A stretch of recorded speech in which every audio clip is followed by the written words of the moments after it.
It's a very, very different situation. So what you have here is a situation that the context is political discourse, and political discourse can much more easily catch fire and become violent and become something that goes beyond speech. All right, and we've got Ray with us, but hold on, we got one last segment, and then we'll talk. Here we go. All right. And speaking of Paul Boyne, his blog is under new management, and since you wrote the article, I'm assuming you're the new management. What is your vision for going forward for the Family Court Circus?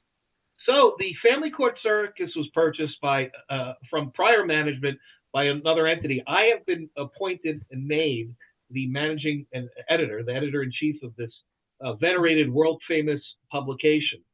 And my goal for this is twofold. One, this is a digital crime scene. There is a very famous Connecticut versus Paul Boyne case going on in the Nutmeg State.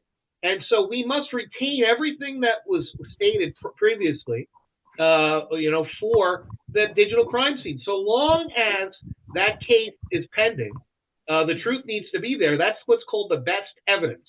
The best evidence of the digital crime stream is everything that was previously there. So that's all going to stay up. But I've made clear, and I've told everyone that we're going to bring on other authors, new people, and address family court issues from around the country. Not just the Connecticut family court, but the family courts all around the country, and also not just family court and children, but also some conservatorships and guardianships and other types of these issues from all sorts of great reporters from around the country. One of whom is yourself, Michael. I'm going to bring in anybody. Well, there I am. That's not my bottom. That's George Costanza on the bottom, but that is my head. All right. Now, are you going to continue with the anti-Semitism that is a hallmark of the family? I said very, very importantly there that I believe that Mr. Whoever, I think it was Mr. Boyd, had the right to previous management had the right to hold their views. I don't embrace the anti-Semitism as something that I put it this way. I think that we can get a lot further without doing that. I personally think it's disgusting. For my own personal reasons, I think that type of hate has no place. But it's still protected speech, and I think that I agree with prior management's views on the Bill of Rights. I believe the Second Amendment protects the First. So the question, the real issue I think that they ran into trouble with was when you talk about Jews and you talk about guns, you can talk about one or the other, I guess, without really running into any trouble. I think they crossed the streams, so to say, and started a nuclear chain reaction. So, all right, one last thing before we get Ray on. This is a law out of Georgia to ban reunification camps, or not. It's a bill, and I don't think it's passed yet. A couple of weeks ago, we talked about one out of Illinois. There are 5 states that have already banned it. I will continue with my prediction that in the next, now I think about 4.5 years, when Megan Fox was on in late August of 2024, when the three of us were still friends, I made that prediction. Before she went nuts. Before she turned into a hack and was still a good journalist to a great journalist. I made that prediction. I will stay with that prediction.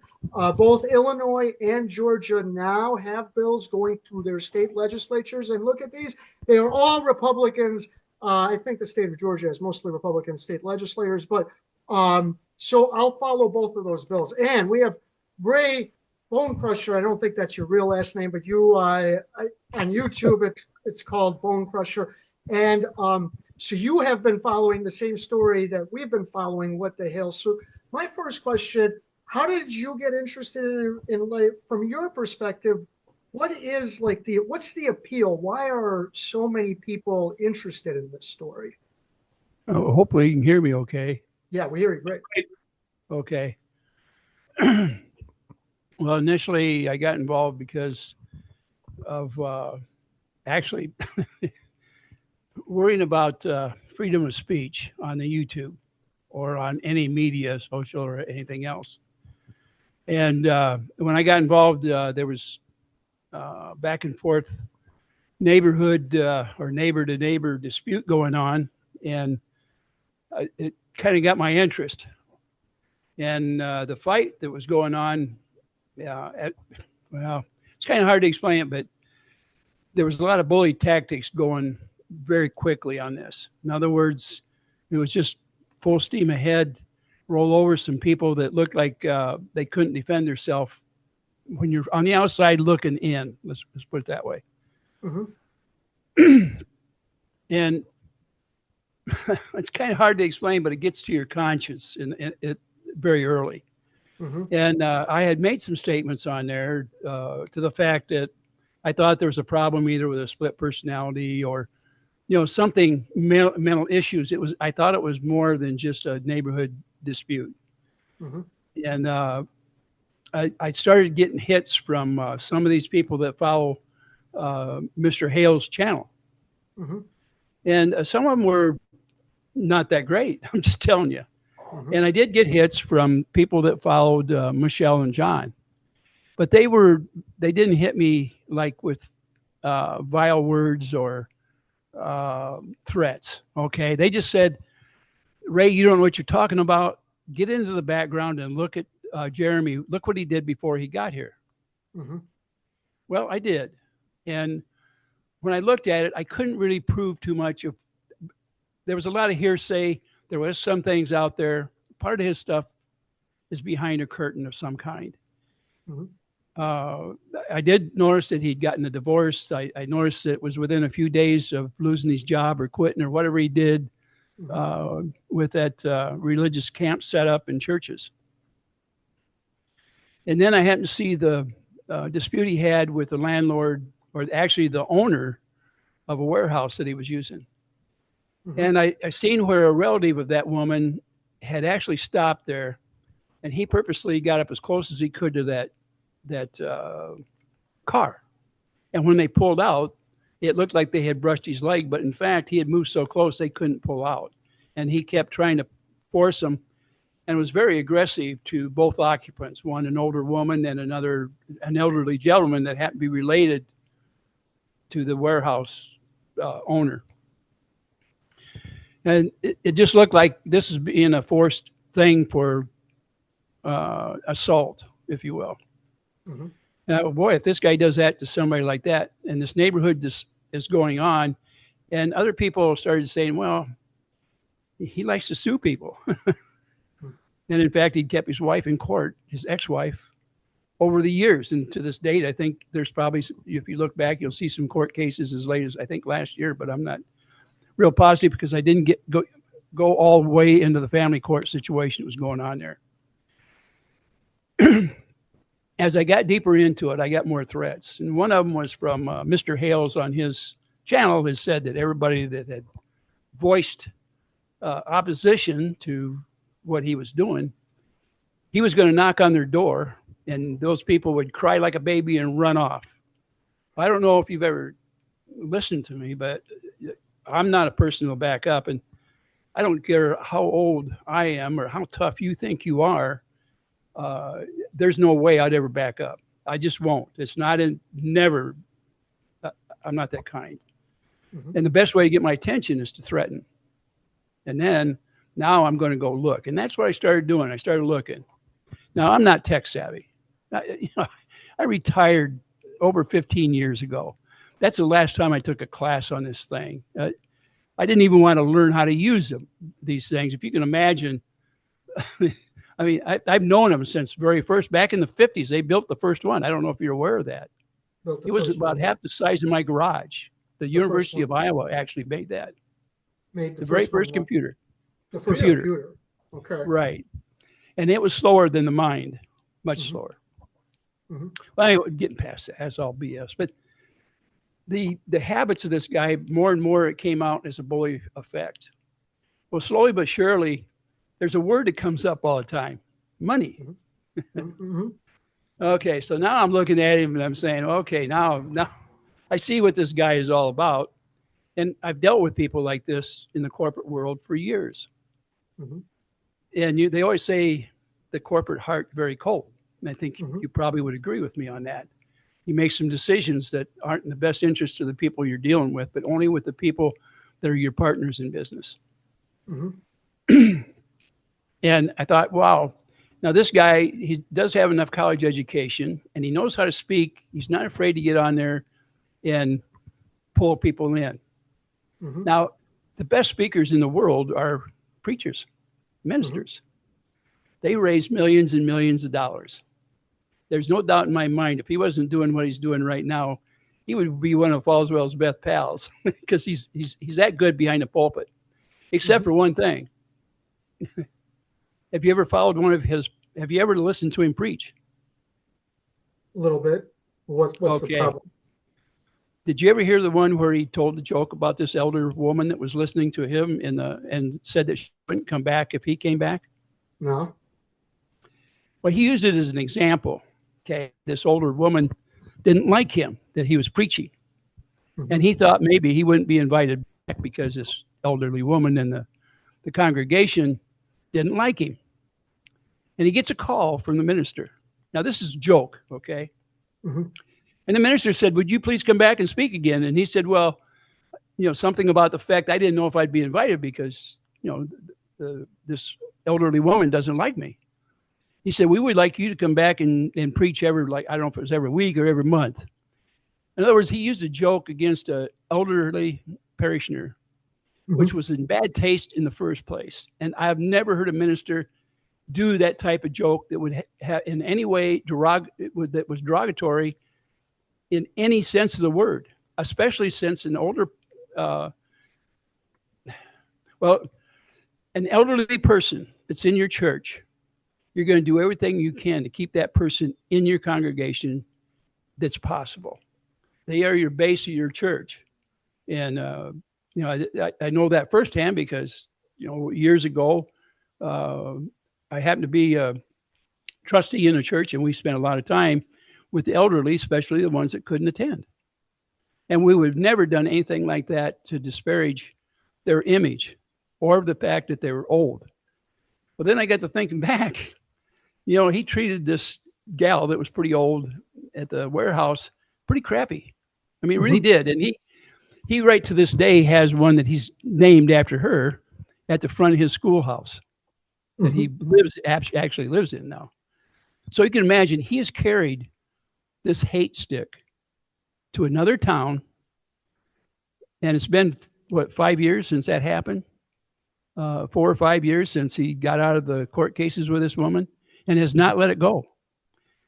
And he pats that woman and kisses her and all kinds of stuff. Now, there's something different there than the norm. I'm just telling you, it's different.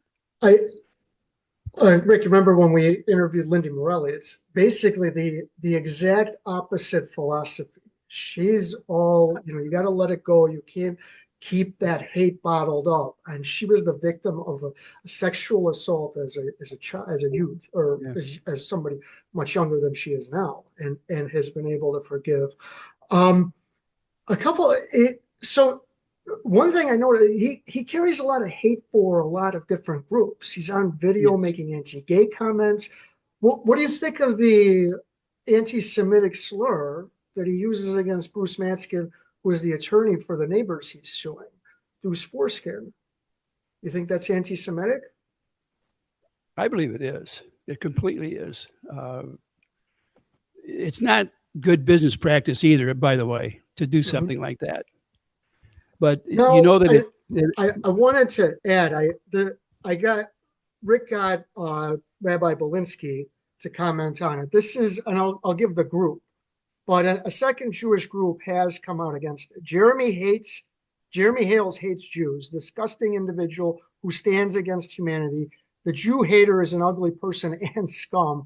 We warn Jew haters there will be a price to pay for insulting Jews. And I'm going to get the group up, but Bruce has pointed this out. So he believes he gets away with it. Why do you think he gets away with it? Well, how many bullies have you met in your life? Plenty. And this is the group. Beitar, if you want to go to them, beitarus.org, and they stand and fight against anti-Semitism. I've met many. The thing I've learned about bullies is there's no difference between the playground, the courtroom, any other environment. The minute you stand up to them, you expose them. And that is the way you deal with a bully. Yes. In the playground, you stand up to them. In this environment, you stand up to them, and they got nothing. They operate on fear. There's a great scene in a movie that I like called A Bug's Life, which was Pixar when Steve Jobs was running Pixar. And the grasshoppers controlled the ants, so there's a lot more ants. And these two grasshoppers are in like a bar, and the one grasshopper is talking to the other, and the grasshopper is trying to be nice to the ants. And the other grasshopper goes, "Don't you understand? There's a lot more of them than there are of us. The minute they find out, it's over. We operate on fear." And that's, just described perfectly the bully mentality. And yeah, I think he operates that way. And the other thing that I'll point out, what you said, he and his followers, they're very distasteful. They're rude. They're condescending. Rick and I interviewed Bruce Matzkin. We wanted to talk to everyone. We invited everyone on the program. All we got was like these nasty statements from Megan Fox, Tug, Shizzy. His lawyer didn't talk to us. But for what are you accomplishing, and how does that help you by insulting people? That makes no sense. But so far, he's, for the most part, gotten away with the anti-Semitism and the hate. And Mike, I'll tell you something. And Ray, you can jump in here. But I found that when you're dealing with a bully, the best way to deal with a bully is you crack him right in the nose. I did that. And that's the thing. It's like, and it was really in the movie last year, Reagan. The Reagan movie was the best example of that, where Nellie tells little Dutch, he says, "These are bullies, and they're always going to be there unless you take care of it." She sends him outside to beat the bully up, punch him in the nose. And I think that's what we got here. We got a bunch of bullies, and I think we got Hales as the king of the bullies, and he hasn't been punched in the nose sufficiently yet to realize that. And the second you do, he's going to start running away and crying like all bullies do. That's what I think. I'll tell you, I've got a story about that in particular. If you want to, it only take me a minute. Go ahead. When I was around 5 years old, there was a kid in our block that was a year older and a head taller than me. I came home crying. This kid had beat me up. My dad was standing out there, and he said, "You go back there and you punch him in the nose." And he said, "Make him bleed a little bit." Now, my dad taught me how to box when I was very young. I went back there, and every time I got one of my hands loose, I hit him in the nose, and he bled.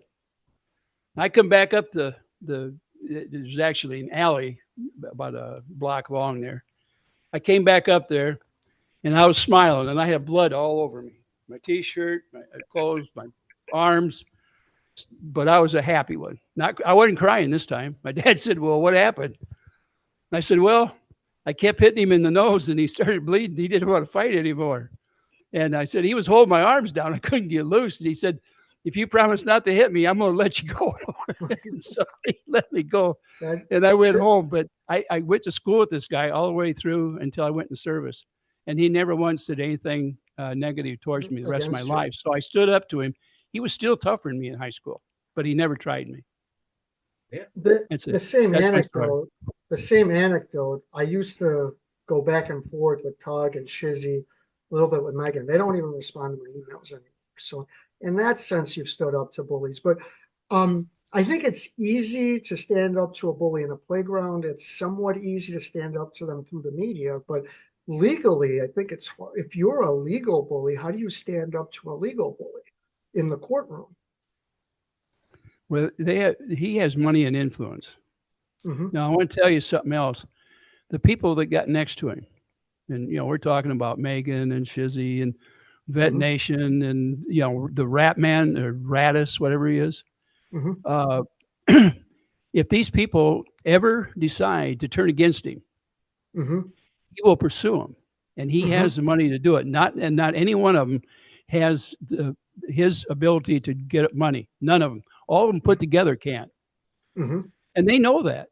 So if they step out of line, you remember what happened to MLS? No, what happened? Who is that? Whoa, you got to go back. He's a lawyer. You got to go back and look at his channel. Just put MLS up there. You're going to find out that he's a pretty mild fellow. He's very straight shooter. I think he's sharp, but he made the mistake of saying something about the Hales, and he actually had some people on there. Matter of fact, I think he had Bruce on his channel one day. He also had Shara. You've heard of her? Sure. Mm-hmm. We've spoken. Okay. Well, let me tell you my impression. She acted like a little girl on that show, and I think she was trying to get attention more for her little girl antics than she was for knowledge. That was only an impression, and I don't know anything about that woman. She came after me one day, just mouth foaming, and I haven't bothered her. I'm just telling you. I just said that she uses repeat stuff. My impression when I spoke to her is she answered every question with a question, to the point that I went to Google and I said, "What do you call someone who answers a question with a question?" And the AI said a deflector. But what was more interesting than that was on the bottom, said if it's done in serious settings, this is a manipulative person. Yeah. And I absolutely felt like I was being manipulated. Now, speaking of legal bullies, this is possibly a lawsuit. It hasn't been served, and you are one of the defendants. But what's interesting, he doesn't know your name. No, and if you go, John Doe. Right, Bonecrusher isn't your, that's not the name on your birth certificate. Am I right? You have to give your name, but I'm guessing on your birth certificate, Bonecrusher isn't the last name. So he doesn't actually know your name. And then also, Rick, you can speak to this. Now, the substance of the dispute is two neighbors in Otter Creek, Florida, bad neighbors, and yet one of them is Jeremy Hales. When he files this lawsuit, he says he's a resident of Summit County, Ohio, and he does have a property there. Rick, why would he file claiming to be a resident of Ohio if he seems to be having a dispute with his neighbors in Florida and seems to present to everyone that he lives in Florida? Why would he want to say he lives in Ohio for the purposes of this lawsuit? Well, there's something in the courts called diversity jurisdiction. And what diversity jurisdiction is if you are a resident of a state, and back when the Constitution was enacted, the idea of you being a member of a state carried a certain type of bias potentially in other states. So if you were somebody from Massachusetts, you probably couldn't get a fair shake in the courts in Georgia. So they put this in and said, and it's still to a certain extent, there's regional issues. So they wanted to say, look, you can go to the federal court as opposed to the state court and get a fair shake. And so in order to have diversity jurisdiction today in the federal courts, you need both complete diversity of citizenship of all of the parties, and you need a minimum jurisdictional amount of $75,000. Now, $75,000 is easy. You just have to allege $75,000 worth of harm. The diversity of jurisdiction means that on both sides of the V, plaintiff versus all the defendants, they cannot be from the same state. So if Jeremy Hales is from the state of Ohio, none of the defendants can be from the state of Ohio. And we have two right here who are from the state of Florida. So he can't be from the state of Florida. If he was from Florida, the case would be thrown out of federal court. Now, if there's a defendant in a convenient way, he's suddenly a resident of Ohio, even though on his YouTube channel. Now, notice one other thing. He has over 730,000 subscribers. He knows better than me. Across the world. Across the world. Ray, how many do you have? Oh, let's see. I've got a little over 8,000. I think I haven't looked lately, but I've lost 4,000 over 4 months. Two Lees in a pod, 3,000. And this guy, Milltown's Best, 1,700. And he says 8,500 for you. And he's suing you for defamation. He's got 730,000. He's actually trying to convince the court that your channel with 8,000, that Lisa's channel with 3,000, and Dave's channel with 1,700, that he has to go to court to save himself, as opposed to just going on his own YouTube channel to correct whatever wrongs you say about him. Do I have that right? And I have to ask the question to you, Ray. Now, go to that paragraph there, Mike, paragraph 13. Now, Ray, you allegedly have said all these terrible things about Jeremy Hales, yet he does not know who you are, does not know where you live. Have you ever received a notice from him or from Mr. Shockett detailing all the terrible, terrible things that you said and asked for a retraction and or an apology? Has he done that? No, he has not. No. And how long have you been broadcasting, like he says, that you have a YouTube channel? So you're a broadcaster. You're a member of the media. So how long have you been a member of the media? Well, I've had my channel for a little over 10 years. So you've been a long-time person in the media. You've been putting out and creating media, and yet this guy does not know your full name, does not know where you live, and did not try to go to the media outlet that's established and ask for a retraction or a correction before running to the federal court to sue you. Is that a correct statement? Why doesn't he run to his own YouTube channel with 730,000 subscribers and say, Ray Bonecrusher said this, and let me tell you why it's wrong, and save the court? Now, Mike, that's illegal. You're right. That's a legal requirement, though, because he has to go for a media outlet and ask Ray for a retraction. That's what he threatened me through his channel. And, explain how he threatened you. I took him up on the threat. I said, okay, come on to my house. I'll meet you. I'll meet you with a smile and a handshake and whatever else you need. Like I say, I'm not afraid. I told him I will not run from you. I'm not scared of you. I said, for one thing, I can't run. You look at me. Now, I'm 80 years old, but I'll tell you what, I'll still get up there and duke it out if I had to. I won't take his bullshit. I don't like bullies. Ray, here's another question. You know, you see him as a bully, as a guy who uses the courtroom as a weapon, as a guy with a lot of hate. Well, are you wrong? Are his viewers wrong? And how come his viewers can't see what you see? Well, let me give you an example, okay? There have been different ministers over the years that have fooled millions of people out there over the TV, the network.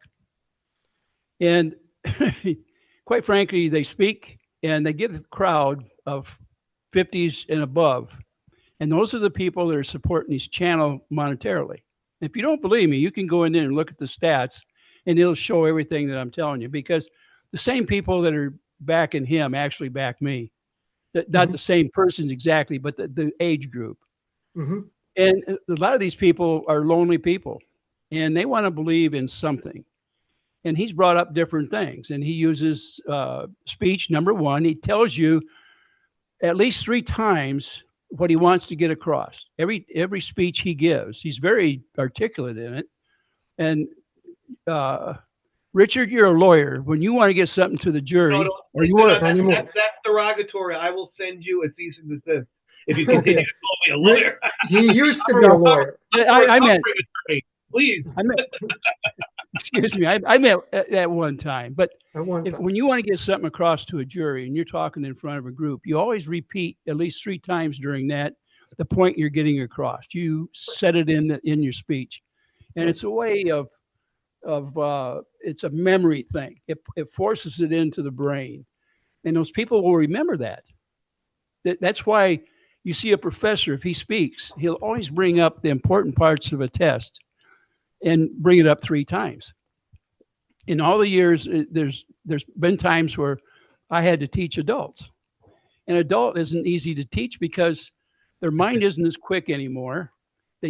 They're not as receptive to something as boring as somebody up there trying to teach them something that they're being forced into listen to, quite frankly. So you have to make sure, if you want that job, if you want to get paid to come back and certify these people, you have to make sure they capture it. And I always brought up the things that I wanted and emphasis on those things. Watch Jeremy. He emphasizes certain things. And do you know what the number 1 is? Money. You know what the number 2 is? Himself. Jesus. He always puts himself out as needing help. Everybody's against him, that they're fighting him and they're picking on him and all this stuff. And yet he's the one doing all that stuff. And he's the one asking for money. You know all these things. He sits back in his chair and he says, I need money. I need money. And then he says, and the reason I need it is so I can give it away. I give it all away. I have nothing.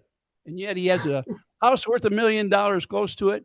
He has a swamp out there that he paid over $250,000 for. He bought an old schoolhouse and remodeled it. He bought some 2 condominiums here, somewhere around $500,000 between the two. And you say, well, where's that money come from? Where's that money come from? He sure gave it out, didn't he? He's going to make you a deal on the condominium. Call him up and see if he'll give you a deal. Right. Right. Look, he plays poor to his audience, but let's look again here. He's a businessman. He knows what he's doing. Look at this. Plaintiff Jeremy Hales is a resident of someone who has built his career around his passions through social media, including Facebook, YouTube, TikTok, Instagram, and other platforms. He makes money through those 4 and other business partnerships. I wanted to point this out very quickly. Here are 2 supposed defamatory statements. My princess, this is Michelle Preston, is none of your damn concern. Why are you obsessed with her and her diapers and potty habits, you damn perverted jerk? That's not defamatory. All right. This is frivolous. Shame on you, Jeremy. John, the man who lives with her, they're not married, is not a sex offender. But I find it funny you hang out with men that are, and you yourself are disgusting towards children, mainly focusing on little girls. Mike, this is a promotional piece that's disguised as a legal filing. You know, right. And Ray, you haven't been served. Some of these people haven't been served yet.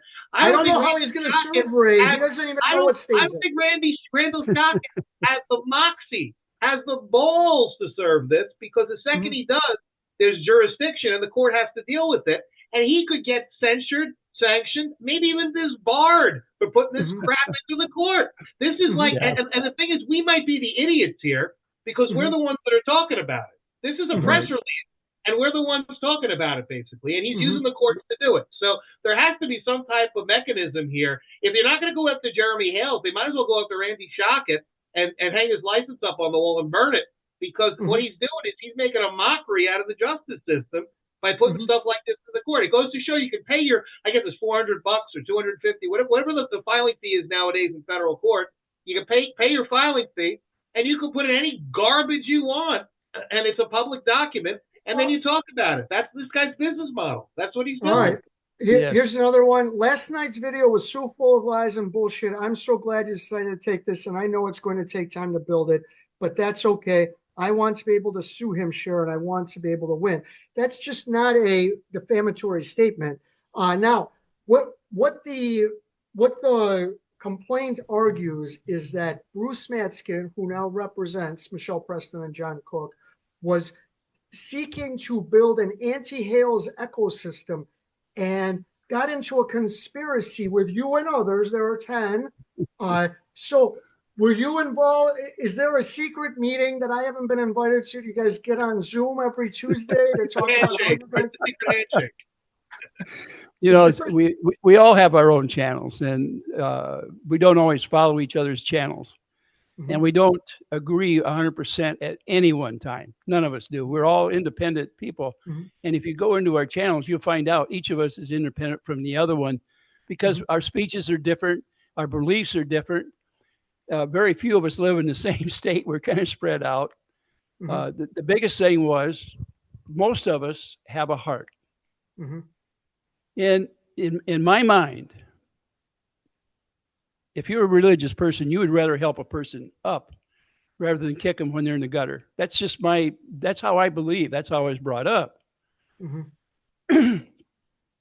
If you see a big bully doing nothing but tearing somebody up for no other reason than to gain money. All right. So I want to address this. On August 22nd, 2023, Preston published false statements about Hales when she forwarded a website link.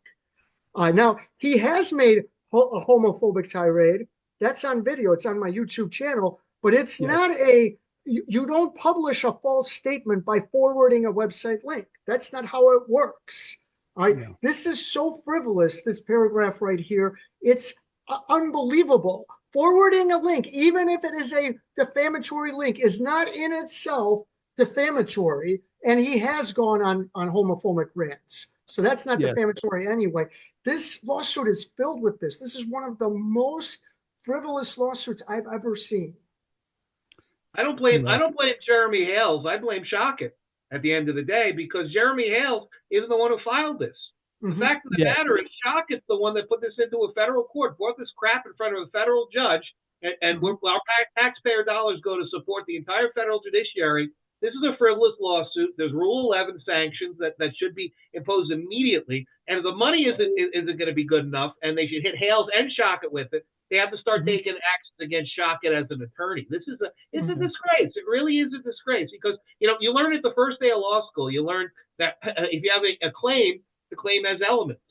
And the first element of defamation claim is what are the specific words or phrases that are defamatory. You have to state the specific words and phrases that are both harmful and false. And they don't do this in here. They just basically cut and paste a bunch of crap for 57 pages.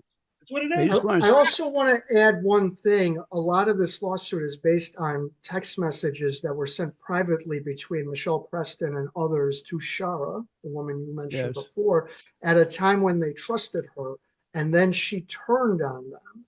And she shared all of that with Jeremy. And now she uses it for her YouTube channel that she gets promoted by Jeremy. And that is the sort of person Shara is. If in case you try to interact with her, it's very likely she will turn on you. Shara has a common bond or a common feature with a couple others that have done the same thing. There's a guy out there named Slug that switched over as well.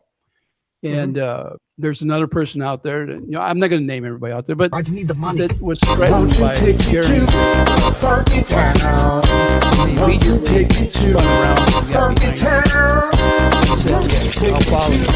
They were some of the most outspoken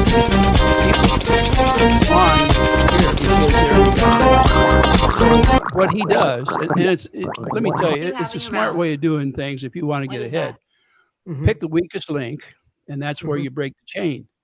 And he has done that several times. Now, I don't know if he thought the rest of us were going to cave in or not. And I could care less what he thinks of me, because it's what's important to me is what I think of that son of a gun. I wanted to add, they claim that they claim this paragraph that I got highlighted as a defamatory. The God of law is going to prove in this video why Jeremy Hales is twice as dumb, and that's not an opinion. He's going to prove it because fair use, anybody on YouTube can use my videos without permission. It falls under fair use. People can use my name, image, content, video, and intellectual property to comment to each for news, and the list goes on and on. So regardless of how Mr. Hales simply ignores copyright and now looking even more foolish, his own words coming back to haunt him. I don't know what's defamatory there. And the only thing that's not defamatory are the so-called signs, which are the subject of the current lawsuit. And no one who's objective believes that Michelle Preston and John Cook wrote those signs. No, I don't believe it either. Right. The rest of this stuff is just, there's nothing defamatory in here. And he's got emails that people send to Tug and others. None of this stuff is defamatory. You should be embarrassed as a lawyer that you allowed yourself to file something this frivolous. You know the story of Randy Shockett, right? Yes, I do. He started as a dentist. And there are many $100,000 worth. There are many good people that started as dentists, like Doc Holliday. Yeah. He started as a dentist and then went to a second profession as a gambler and a gunslinger. But but Randy Shockett started as a dentist, and he became a shyster. He wasn't going to be a dentist. He was a shyster as a dentist, and then he was stealing money and overbilling and everything else, and they threw him out of the dental profession. And then he said, you know what? I have to go to a profession that you can just be the biggest scum of the earth. And I guess used car salesman didn't take him, so he became a lawyer. And so he tried to become a lawyer in Arkansas first. And of all places, Arkansas said, no. The Supreme Court of Arkansas said, you're too much of a scumbag even for us. So then he went to the swamps of northern Florida, and he set up shop there. And they said in Florida, come on down, boy. And he became a lawyer. So I want to add this. Jeremy Hales. That's a scumbag lawyer in northern Florida that will put crap like this in front of federal judges. I think his career his days of his career may very well be numbered after this stuff. All right. If, So if here they are turn these against the wrong so-called way, they'll go after that judge as well. You know that, right? right. Oh, yeah. Well, yeah, he'll go after everyone. These are Yeah. the so-called defamatory statements made by Bruce Matzkin. Jeremy Hales gave me a nickname with an anti-Semitic image, with an anti-Semitic tinge. Yes. No, he did. Deuce foreskin is an anti-Semitic statement, but it's also opinion whether it's anti-Semitic. Jeremy Hale's storylines involving the neighbors are fake. That's a form of opinion. That's not a defamatory statement. Fox and that umbrella guy profit from Hale's cyberstalking under the guise of journalism. Another opinion.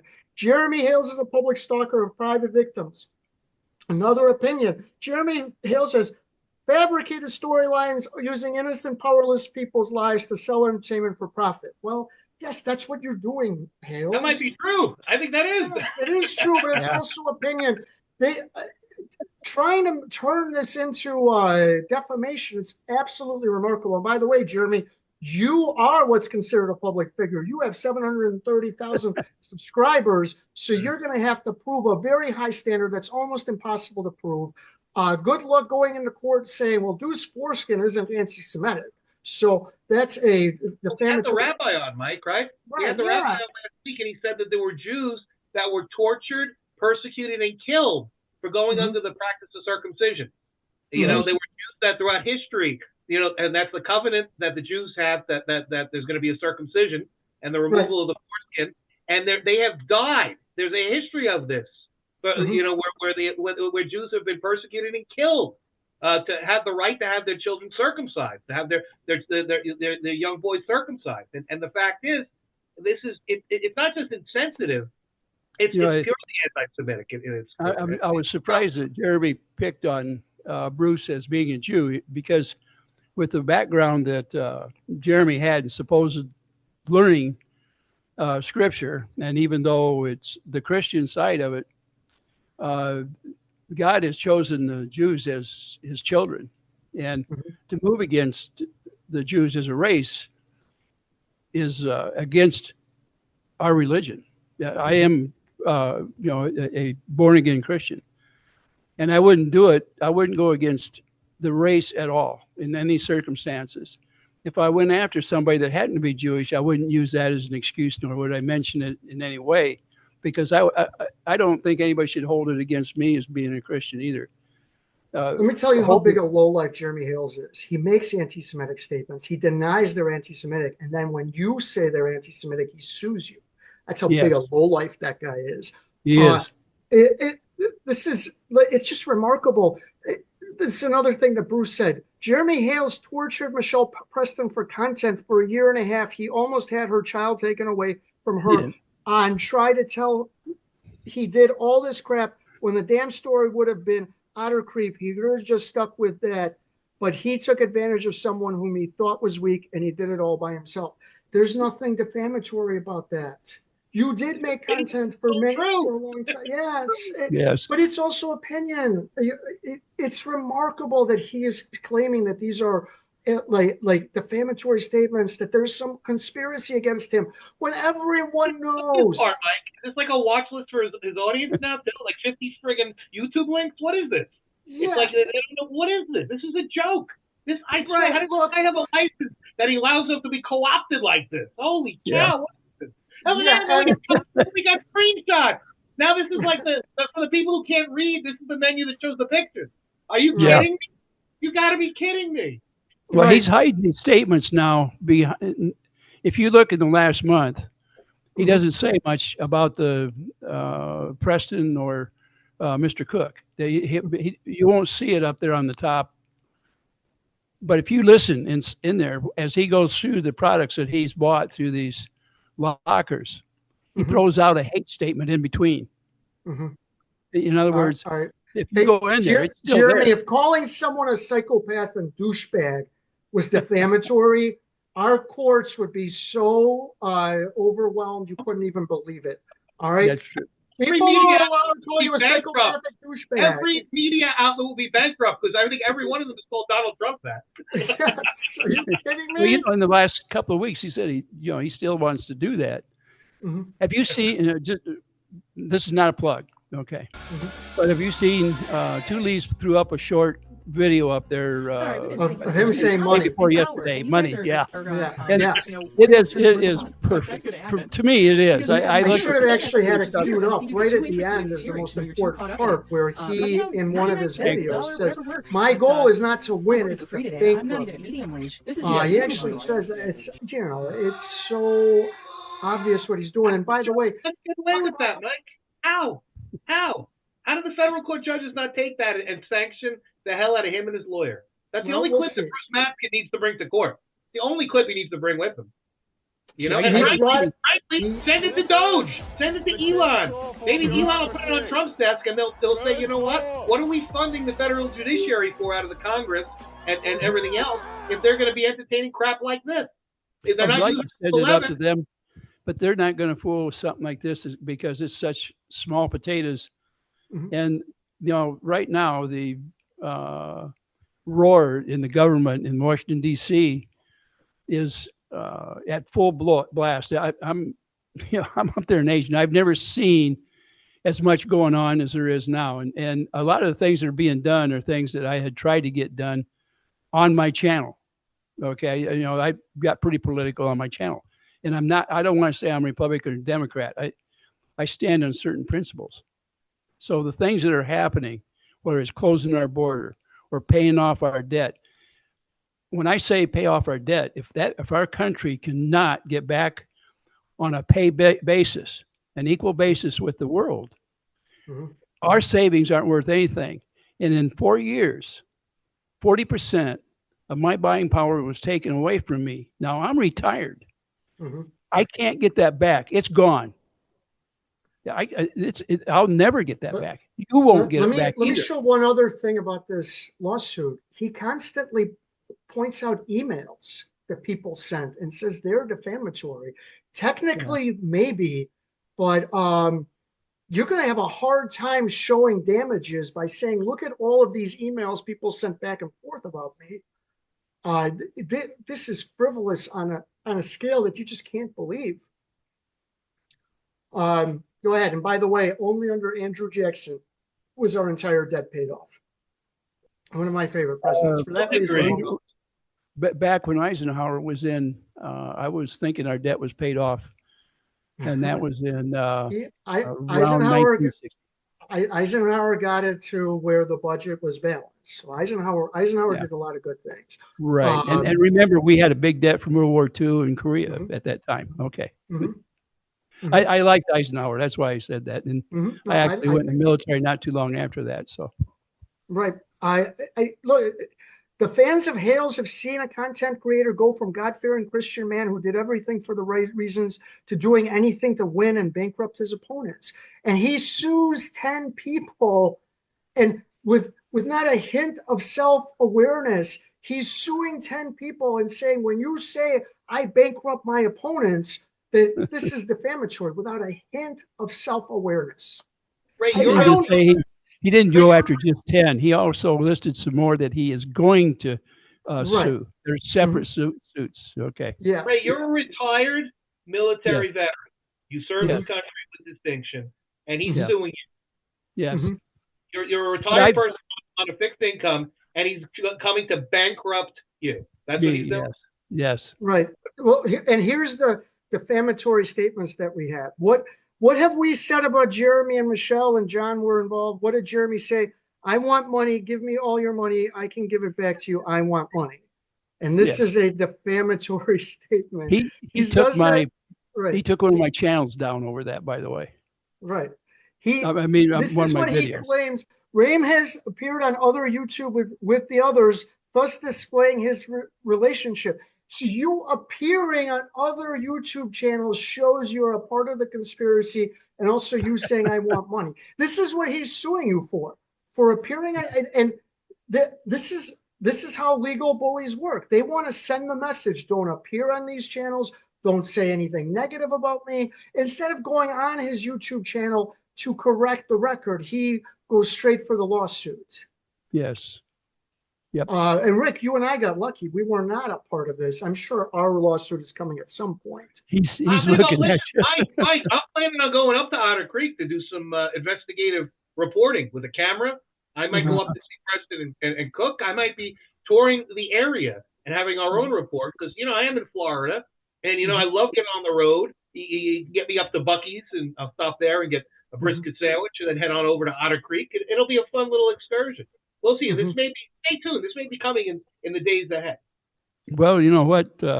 Depending on how things go, obviously, but I really had thought about organizing a protest down there with signs and walking through, or not through the property, but around the property of Hales down there.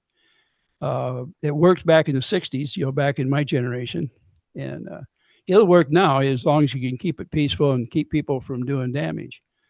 But all right, so I wanted to get this up. I'm not a lawyer, but I have a lot of experience with this law. What I believe Hales is doing is what's called a SLAPP suit, which stands for Strategic Lawsuit Against Public Participation. It is a frivolous, meritless lawsuit designed strictly to silence your opponents. And I believe, even though this is a federal suit, that the state of Florida's laws apply, and you would be covered. There are there's two ways. There's something with the housing that's not really relevant to you, but under Florida, a defendant can, and here the law defines free speech in connection with public issues as statements made before a government entity in connection with an issue under consider or made in connection with a play, movie, television, radio broadcast, audiovisual work, on and on and on. And that's basically the argument would be that this is a frivolous lawsuit designed strictly to silence me. The problem with Florida's anti-SLAPP statute, as soon as you file a motion under anti-SLAPP, everything stops and they hold a hearing. And before and if it's filed before discovery doesn't happen. Jeremy then has to prove a minimum threshold, which was very hard for a public figure. The problem is whoever loses the motion has to pay the court costs for the other side. But this is a warning to you, Jeremy. You've sued 10 people. You may be paying 10 people's court costs. I'd love to get sued, Mike. This would be fun. The SLAPP law was. I've been sued. That's been brought up, but I'm not you. But if I'm sued, but Jeremy, I'll warn you, I was sued by the same guy twice, and over an 8-year period, there was a year and a half where I wasn't sued, and he didn't break me, and neither will you. And he was a lot tougher than you. So, I've been threatened by gangsters. Who's going to sue, Mike? Randy Shockett? Come on. Yeah. It's like, where do you get his license? A Cracker Jack box? It seems like it. Look, this is a frivolous lawsuit. Like, I would take your toddler's son as my lawyer before I would take Randy Shockett. He could probably do a finger painting. Jack would make a better argument than Randall Shockett. I agree with that. By the way, Randall, you're invited anytime. You did cancel the previous appointment that we had, but maybe we'll get you on so you can explain where we're going wrong. Ray, I think we're going to wrap up. Anything else you wanted to add about this? Well, just to thank you so I could air a little bit of it out. I appreciate it. Getting more of this out to other people, other venues, certainly will help the people that are having to go through this, because quite frankly, when we're such a small group, each of us are individuals. You understand that we never, actually, very few have ever met each other. The only ones that have are probably, Thomas had seen, the two Lees and some of those people that worked on the fence back there. But, other than that, all of us are in different areas and different states. And matter of fact, when it might surprise him, I may not even be in the same country. He just doesn't know. Right. I asked him once if he can sprechen Sie Dutch or Espanol, and he never did answer back. So I don't know if he really is a college graduate. He should have had at least 1 year of foreign language. I got to take some when I was in the service, and I lived in Texas for quite a few years, and I've been around so many different things, and I get a kick out of it. And now I'm really getting kicked. Instead of enjoying it, my butt's getting a little bit sore from having it. And the hate that I've had in the last, I'd say 4 or 5 months is more than I've ever had in my entire life. And in the corporate world, at one time, I was known as a hatchet man because part of my job was troubleshooting and handling officers their last check. And it's not a fun job, and it wasn't my choice to do that, but it was just my job to do it. Right. And that I gained a little bit there. And I was glad to get out of all that years ago, quite frankly. I enjoy my life. I've received a lot of hate, but it's very like amateurish. You guys, that's not gonna work on me. But as I said though, the way that Hales and his crew approaches it, it's very distasteful, and I think it's ironic they call you guys the anti-Hales ecosystem. Yeah. Megan, Tug, Shizzy, they take their marching orders from Hales. Anyone can see that. Anyone. The Hales echo chamber. Hales says something and they echo it, echo, and they have their stuff cleared. You've seen this. You send an email to one of them, it takes a half hour for them to reply because they got to clear it between Shock and Hales. If that's not conspiracy, and by the way, as evidence, that this last lawsuit. Go ahead. I was going to say, as evidence, Rick sent an email to Tug, and then Randall Shockett responded by sending an email to Bruce Matzkin. If you want to know, they absolutely are coordinating. Go ahead, Rick. Okay. This last lawsuit that's been filed. Okay. And I call it the echo chamber around the Hales. Got it before I did. And they couldn't wait to get on the channel and get the video out before I actually seen it. And I was doing a live on here in my garage, this beautiful studio here. And one of the people was wise, just said, Ray, what do you think about the lawsuits? Have you got your copy? And I said, no. So I clicked over and I clicked back and see what's going on. That's right. He files that lawsuit, and Shizzy, Megan, and Tug are immediately page only. And listen, I worked with Megan for a year. When she was a good journalist, she would have pointed out that this is a bogus, frivolous lawsuit, that it's designed to silence your political opponents, and that is wrong. That's what she would have said in 2021, 22. Let me ask you something this. Now, you dealt with her before over the years, right? Mm-hmm. Over a decade. Okay. A couple of videos ago, a day or two ago, she was on there, and she's in a small picture in the lower part of the screen. Look at her, and I don't want to say too many things. I'm not going to call her anything straight. She looks disheveled, and I have never seen her in that type of a situation before. So I don't know if the cases are getting maybe to her or what's getting carried away. Mm-hmm. But it's very unusual to come out looking like that. I mean, she primps. Right. No, we had a joke. She goes, I have a bad hair day. So that was the joke we had when she was on. No, she looked professional with me. She called me a scumbag. She would never have said something like that before. That was coming from Hales. Hales is kind of like the devil. Like he has, like, she sold her soul to him. Oh, Mike, the devil is clever. Hales is a friggin' boy. He will crush those people. Right. He will literally crush those people if they go against him. You talk to anybody that has dealt with him before. Mm-hmm. You do not join the group and get out. You blood in, blood out. I'm just telling you, that's the way it is. Sounds culty to me, Mike. Sounds culty to me. Sounds culty in the mafia. Ray, thank you for being here. Thank you for being here.